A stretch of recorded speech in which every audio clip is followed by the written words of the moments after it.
I was founder of the Sovereign Councils of the Hawaiian Homelands Assembly, which today is the largest Native Hawaiian organization in the state. I was chairman for 30 years. And as I traveled to every single island, visiting every single homestead association, I realized that they weren't really accomplishing what their lands are supposed to be doing. So today, that center is the only center of its kind statewide on Hawaiian homestead lands.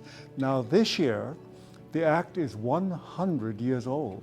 And can you imagine, in 100 years, the only thing that was really accomplished that's economically sound and developed is a shopping center. I said, Kali, I don't ever recall any organization looking into economic development.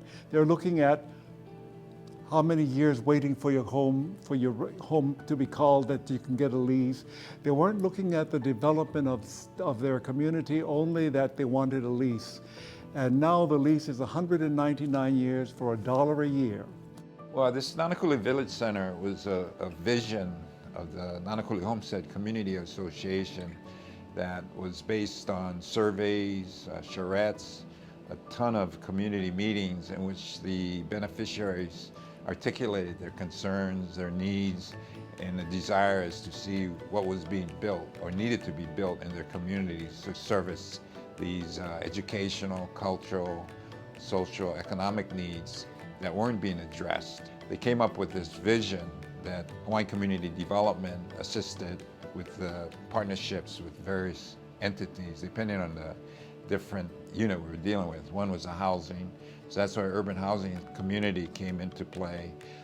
With the Cultural Learning Center, that's where Kamehameha Schools came into play, that they were able to step up and commit a permanent presence of having a facility like this Kalani Ho'okaha Cultural Center in Nanakuli.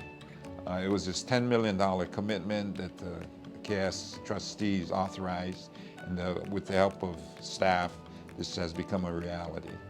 Now, with respect to the commercial medical clinics portion, that became a reality partly because of the use of new market tax credits, as well as working with American Savings Bank, with Gabe Lee and some of the staff there that was willing to step up and make this a reality.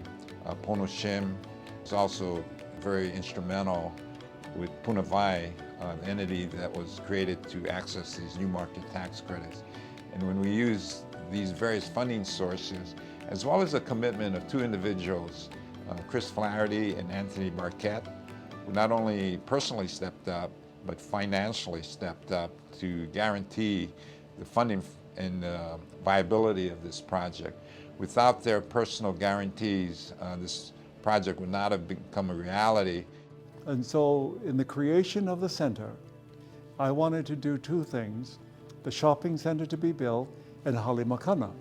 By the way, quite a few have come to visit me, and when they pass the shopping center, they cannot believe Native Hawaiians on Hawaiian homestead lands built it. The center would have mana or strength in it if it was not only built by Native Hawaiian community and the Native Hawaiians, but it was also used as a basis for which Hawaiians can come and get employment and learn economic development skills. Whether they're going to be a waitress at Wendy's or whatever, or work at Long, I wanted them to know that the center was built for them, not only for them to come shop, but for them to find employment.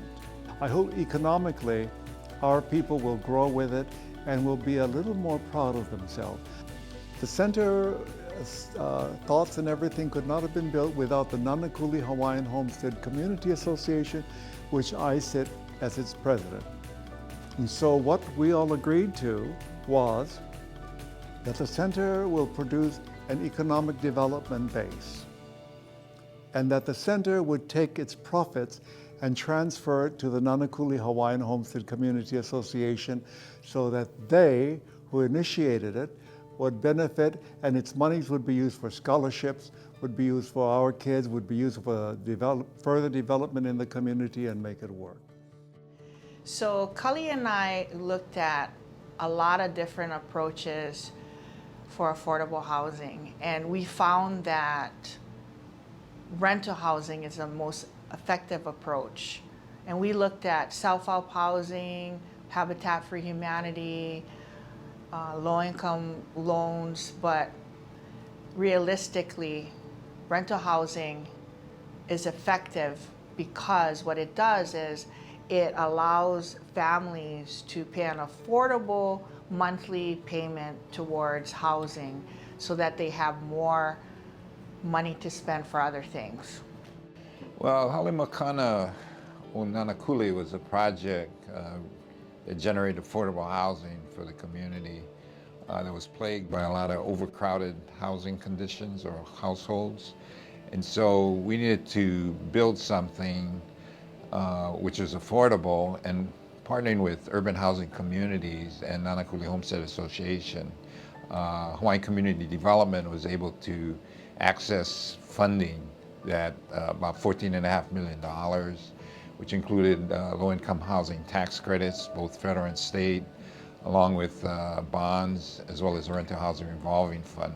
So this $14.5 million project generated 48 units, primarily 3 bedrooms, for large families primarily, which is always a problem, especially on the Leeward Coast, in finding that kind of affordable housing. So on average, the units are about $350 a month. As a native Hawaiian that was brought up on a homestead, and I'm also on the wait list, I understand what not only the people need, but what they want too. They want a quality product, something that they can be proud of. And the way Kali and I approach it, we try to bring them the best quality, the biggest homes that they can have inside. We think it's really important because when people come home and they have a sense of pride, it's good for their well-being. Welcome to Halimakana. Welcome to our own affordable housing pico here in Nanakuli, first of its kind on Homestead. What it brings to our families here, and 48 families, is sustainability, family strengthening, helping to provide us tools to become homeowners in the future. We're 7 years old. I'm blessed to say that we are blessed as a community. We've partnered with many orgs that bring service into our resource center. Was a key bridge into building sustainability, strengthening our families with tools they need in financial literacy, how to purchase a home, healthy eating, daycare, early childhood, parent workshops. So all these things are key, and it's part of our larger community into helping strengthen our families. I've been living in Nanakuli, Series 7. Me and Kyoki's neighbors for the past 2 decades. I've been here for 21 years, and Nanakuli has never seen anything like this, such as the Nanakuli Village Center.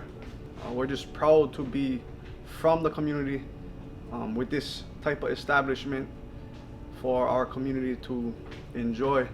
We want this to be a family-oriented environment. We just can't wait for the future holds in store.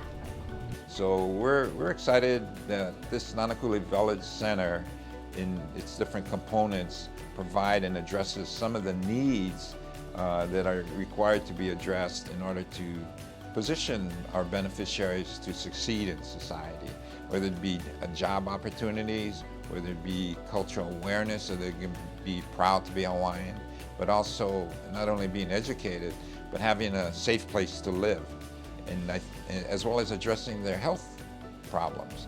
And so this Nanakuli Village collectively provides tremendous access to these various needs. And so we're excited about not only the success of this village center, but the opportunities to replicate this in other homestead communities. The center is a very valuable model for the future of economic development for all of our people, statewide. It had to start somewhere. People like Kali and myself and Patty and everybody, unless we have the courage to go do it, it'll never happen.